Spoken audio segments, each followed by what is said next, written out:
और इजाजत हो तो इसी मिंबर से उन पाखंडियों को ऐलान करें,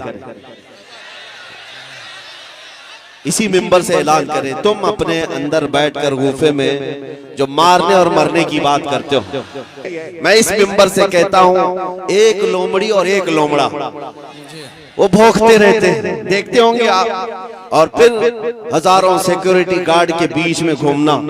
अरे मर्द हो तो मुकाबला करो, मैं तन्हा घूम रहा हूं पूरे हिंदुस्तान में, अल्हम्दुलिल्लाह तन्हा आया। हमारे पीछे कोई सियासी ताकत नहीं है, हमारे पीछे कोई ऐसा सपोर्ट भी नहीं है। बाज लोग तलाश करने के लिए मेरे घर तक आए थे कि इनको कौन बैकिंग कर रहा है, कौन सी सियासी पार्टी इनके पीछे है।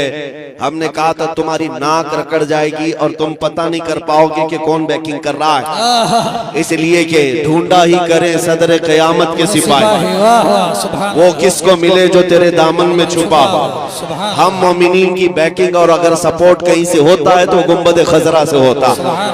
नबी पाक सल्लल्लाहु तआला अलैहि वसल्लम की मोहब्बत लेकर हम पूरी दुनिया में तन्हा चलते हैं, अल्हम्दुलिल्लाह खौफ नहीं होता, इसलिए कि जालिमों डराओ उसे जिसे जीने का शौक हो।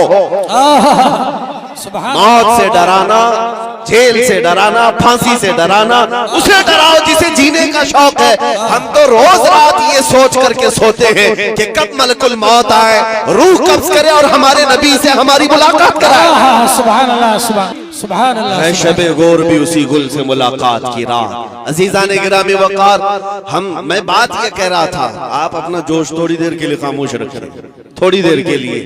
मैं बात ये कह रहा था कि इनकी इतनी ताकतों के मातहत होने के बाद लोमड़ी और लोमड़ा चंद कमरों के अंदर बैठ करके वीडियो बनाकर वायरल करके मुसलमानों के दिलों को छलनी करने की कोशिश है।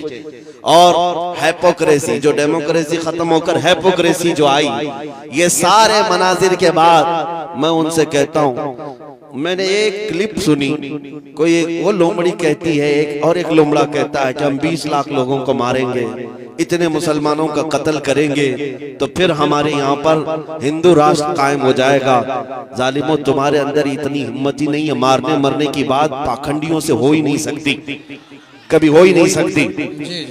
एक बात मैं कहूंगा, अगर मारने और मरने का शौक ही है तो चलो मैं भी चलता हूं, तुम भी चलो, बॉर्डर पर खड़े हो जाते हैं, बॉर्डर पर खड़े होंगे, अपने देश की रक्षा करते हैं, अपने देश की हिफाजत के लिए चलो बॉर्डर पर चलते हैं, फिर देखा जाएगा कि कितनी गोलियां तुम खाते हो, कितनी हम खाते हैं।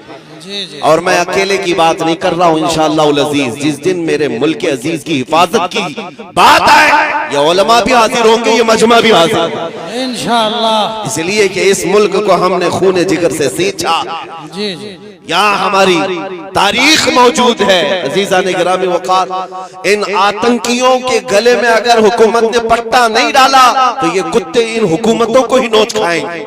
वो दिन भी आएगा जब यही कुत्ते इनके लिए भारी पड़ जाएंगे, यही भारी पड़ जाएंगे। अंदाजा कर ले मेरे अजीजों, कारून शायद ये समझता है कि पैसे की रेल पेल से मैं 100 साल जी लूंगा। ये शद्दाद, ये हमान, ये फिरौन ये समझता है कि मैं अपनी ताकत के बलबूते पूरे लोगों की गर्दनों पर हुकूमत कायम कर लूंगा। वो तो बड़ी ताकतें थी, तुम्हारी हैसियत मच्छर के बराबर भी नहीं। और अगर हुकूमतें खुलेआम ये सारी बातें कर रही हैं, मेरे अजीजों, एक तारीख यहाँ वैसी भी आई थी 100 साल पहले, 100-150 साल पहले, 1857 की तारीख, जिसको अंग्रेज आज भी गदर कहता है, अंग्रेज आज भी गदर कहता है।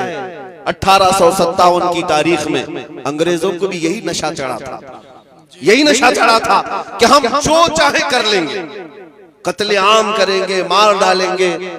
उस वक्त किफायत अली काफी रहमतुल्लाह ताला अलैह को फांसी पर चढ़ाया था, फांसी पर चढ़ा करके जश्न मनाए थे 8 दिन तक। क्यों किफायत अली काफी को चढ़ाया था जानते? एक आलिम रब्बानी को इसलिए चढ़ाया था कि वो बोलते थे तो हजारों का मजमा जमा होता, लोग उनके पीछे दीवानावार घूमते, तो ऐसे उलमा तो उनको खलते हैं। फांसी पर चढ़ा करके 8 दिन तक जश्न मनाया था। लेकिन खुदाई कानून उन्हें मालूम नहीं। तुम एक किफायत अली काफी को जो ये कहता था कोई गुल बाकी रहेगा न चमन रह जाएगा, पर रसूलुल्लाह का दीन हसन रह जाएगा, फांसी पर चढ़ा करके तुमने ये सोचा कि एक आशिक रसूल की जुबान बंद कर दिया, उसे गर्दन से अलग करके जिस्म को अलग कर दिया। अब उम्मत ठंडी हो जाएगी, ये जमात सो जाएगी। लेकिन मौला ताला का एहसान तो देखें, मुरादाबाद ज्यादा दूर नहीं है। किफायत अली काफी को यहाँ फांसी पर चढ़ा रहा है अंग्रेज, और मौला पड़ोस में बरेली में इमाम अहमद रजा को पैदा कर रहा है। सुभान ज्यादा फासला न शहरों का है न तारीख का है। एक आशिक रसूल अगर तुम्हारे हाथों फांसी पर चढ़ा है तो अल्लाह ताला ने दूसरा ऐसा आशिक पैदा किया जिसने करोड़ों दिलों में ये इश्क भर दिया, करूं तेरे नाम पे जां फिदा, न बस एक जां दो जहां फिदा, दो जहां से भी नहीं जी भरा, करूं क्या करोड़ों जहां नहीं। मैं बात ये करना चाहता हूँ, तुम जितने चिराग बुझाओगे मौला उतने चिराग और रोशन फरमाए। सुभान अल्लाह, सुभान अल्लाह। जिसको जिसको तुम पकड़ करके कत्ल करने की धमकियां देते हो, ये इस्लाम न कल मिटा था न आज मिटा है, ना सुबह क़यामत तक मिटा सकोगे। अल्लाह ने कुरान पाक में फरमाया है, युरीदूना लियुत्फिउ नूरल्लाहि बिअफ़वाहिहिम वल्लाहु युरीदु अन युतिम्मा नूरहु वलौ करिहल काफिरून। मुशरिकीन ये चाहते हैं कि अपने मुंह के फूंकों से अल्लाह के चिराग को बुझा दे, और ये हो नहीं सकेगा। अल्लाह अपने चिराग को रोशन करके रहेगा, काफिर अगरचे इसको नापसंद करें, काफिर अगरचे इसको नापसंद करें। मेरे अजीजों, बात सिर्फ इतनी मुझे करनी है, तुम्हारा अपना रोल क्या होना चाहिए? क्या यही जोश के नारे जो हम पिंडाल में बैठ करके करें? क्या हमारी यही तकरीरें जो जलसे तक रहे? नहीं मेरे अजीजों, हमारा लक़ब, एक मोमिन का लक़ब ये था कफन बरदोश।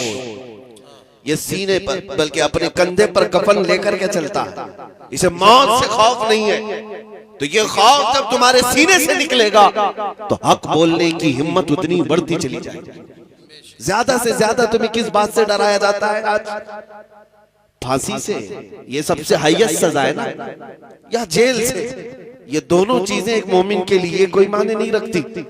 जेल की सलाखों पर जाने के बाद बुजुर्गों ने लिखा भी है कि मोमिन घबराना नहीं, अगर मुस्तफा के नाम पर गया है, अगर नबी पाक के नाम पर गया है, तो अंदर जाने के बाद हो सकता है तेरी माँ, तेरी बीवी, तेरे भाई देखने ना आए, लेकिन एक रात जरूर आएगी जब ताजदार मदीना खुद तशरीफ। सुभान अल्लाह, सुभान अल्लाह।